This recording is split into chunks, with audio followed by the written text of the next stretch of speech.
Cod is the common name for the genus Gadus of demersal fishes belonging to the family Gattidae. Cod is also used as part of the common name for a number of other fish species, and some species suggested to belong to genus Gadus are not called cod, the Alaska pollock.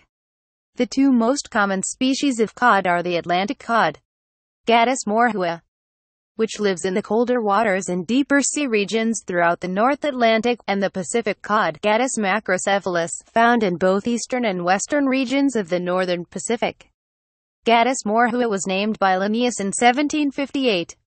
However, G.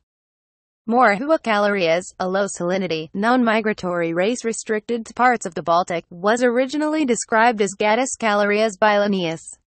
Cod is popular as a food with mild flavor and a dense, flaky, white flesh.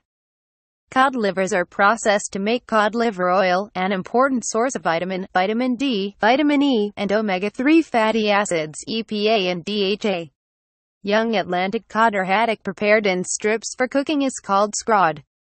In the United Kingdom, Atlantic cod is one of the most common ingredients in fish and chips, along with haddock and plaice.